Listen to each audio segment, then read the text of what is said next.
शुक्रवार की संतोषी माता के व्रत की कथा सुनाने जा रहे हैं। अगर आपको हमारी कथा अच्छी लगे तो हमारे चैनल को लाइक और सब्सक्राइब जरूर करना। जय संतोषी माता। तो चलिए हम आपको आज कथा सुनाते हैं। एक गांव में एक बुढ़िया रहती थी जिसके 7 बेटे थे। 6 बेटे कमाने वाले थे और एक बेटा निकम्मा था।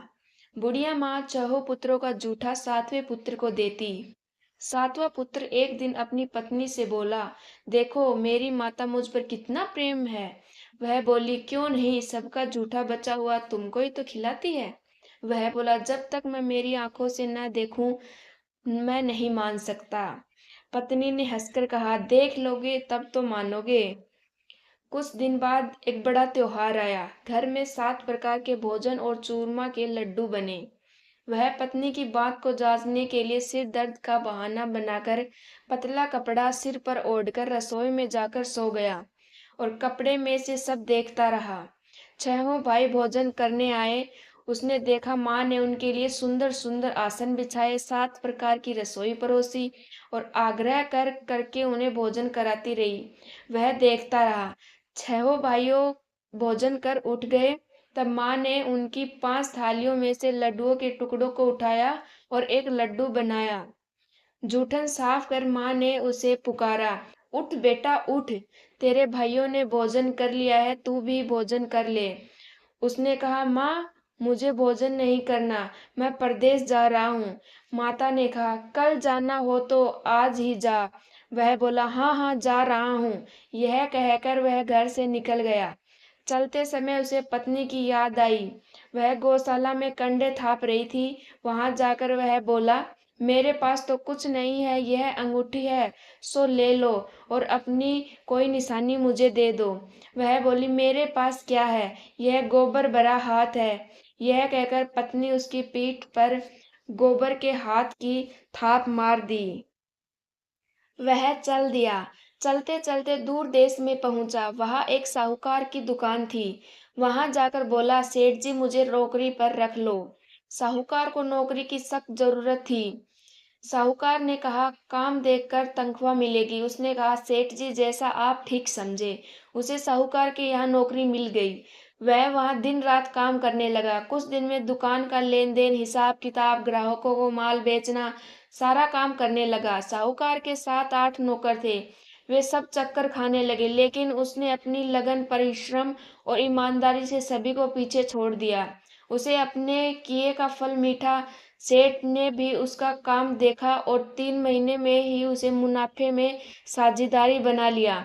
परिश्रम करते करते 12 वर्ष में ही वह नगर का नामी सेठ बन गया और सेठ अपना सारा कारोबार उस पर छोड़कर बाहर चला गया। इधर उसकी पत्नी पर क्या बीती वह सुने।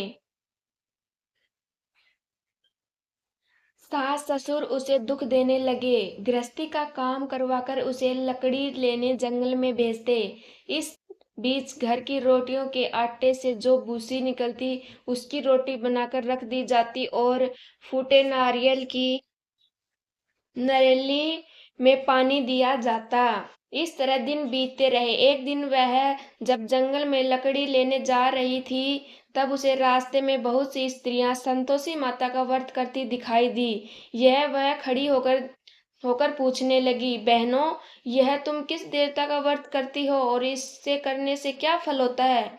इस व्रत के करने की क्या विधि है? यदि तुम अपने इस व्रत का विधान मुझे समझाकर कहोगी तो मैं तुम्हारा बड़ा एहसान मानूंगी। उसमें से एक स्त्री बोली, सुनो, यह संतोषी माता का व्रत है। इसके करने से निर्धनता, दरिद्रता का नाश होता है, लक्ष्मी आती है, मन की चिंताएं दूर होती हैं, मन को प्रसन्नता और शांति मिलती है, निपुति को पुत्र मिलता है, पितम बाहर गया हो तो वह शीघ्र लौट आता है, कुंवारी कन्या को मनपसंद वर मिलता है, चलता मुकदमा खत्म हो जाता है, कलह क्लेश की निवृत्ति होती है, मुख शांति होती है, घर में धन जमा हो, धन जायदाद का लाभ होता है तथा और भी मन में जो कुछ कामना हो सब संतोषी माता की कृपा से पूरी हो जाती हैं। इसमें संदेह नहीं। वह पूछने लगी, यह व्रत कैसे किया जाता है, यह भी बताओ तो आपकी बड़ी कृपा होगी।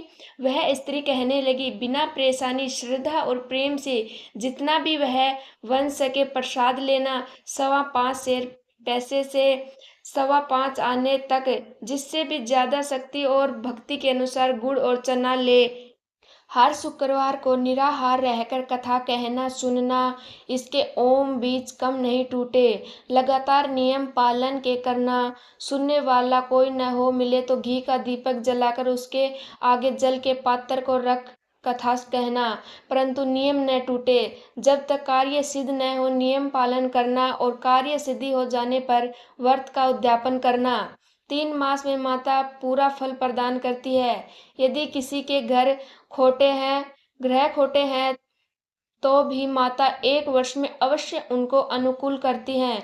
कार्य सिद्ध होने पर ही उद्यापन करना चाहिए, बीच में नहीं। उद्यापन में 2.5 सेर आटे का खाजा तथा इसी अनुसार खीर तथा चने का साग बनाना, 8 बच्चों को भोजन कराना, जहाँ तक मिले देवर जेठ भाई बंधु कुटुंब के लड़के लेना, न मिले तो रिश्तेदारों और पड़ोसियों के लड़के बुलाना, उन्हें भोजन करा यथाशक्ति दक्षिणा देना, माता का नियम पूरा करना। ध्यान रखना उस दिन घर में कोई खटाई न खाए। यह सुन वह वहां से चल दी। रास्ते में लड़की ने बोझ को बेच दिया और उन पैसों से गुड़ा चना ले माता के व्रत की तैयारी कर आगे चली।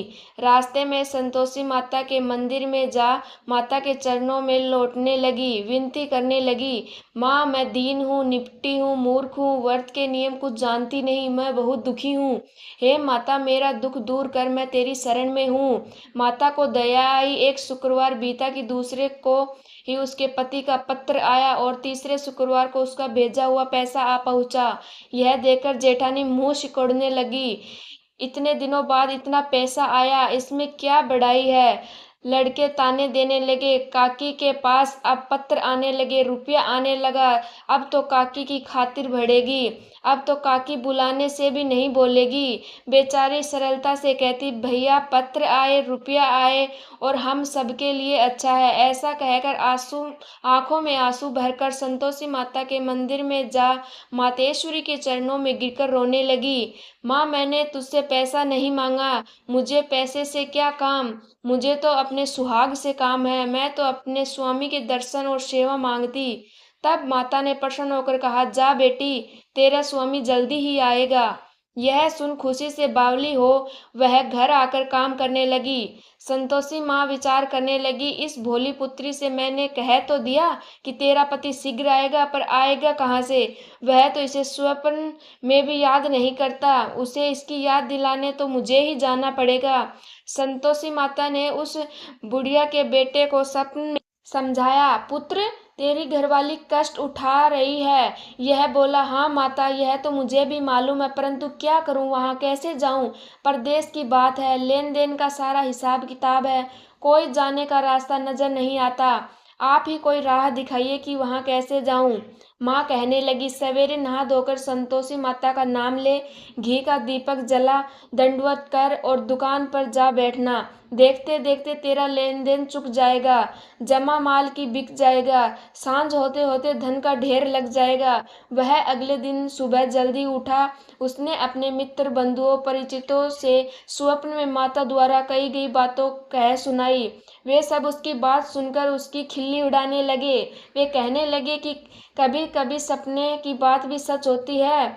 एक बूढ़ी व्यक्ति बहुत समझदार था। वह बोला, देखो भाई मेरी बात मानो, इस तरह सच या झूठ कहने के बदले देवता ने जैसा कहा वैसा ही करना, तेरा क्या जाता है। बूढ़े की बात मानकर नहा धोकर उसने संतोषी माता को प्रणाम किया, फिर भी घी का दीपक जलाकर दुकान पर जा बैठा। शाम तक धन का ढेर लग गया। वह हैरान हुआ, मन में संतोषी माता का नाम ले प्रसन्न हो घर जाने के वास्ते गहना कपड़ा सामान खरीदने लगा। सब काम से निपट अपने घर को रवाना हुआ। उधर उसकी पत्नी जंगल से लकड़ी लेने गई। लौटते वक्त थक जाने के कारण संतोषी माता के मंदिर पर विश्राम करने बैठ गई। यह तो उसका रोज रुकने का स्थान था। धूल उड़ती देख उसने माता से पूछा, हे माता यह धूल कैसी उड़ रही है। माता ने कहा, हे पुत्री तेरा पति आ रहा है, अब तू ऐसा कर, लकड़ियों के 3 बोझ बना, एक नदी के किनारे रख, दूसरे मेरे मंदिर पर और तीसरा अपने सिर पर रख। तेरे पति को लकड़ी का गट्टा देखकर मोह पैदा होगा, यह वहां रुकेगा, नाश्ता पानी बना खाकर माँ से मिलने जाएगा।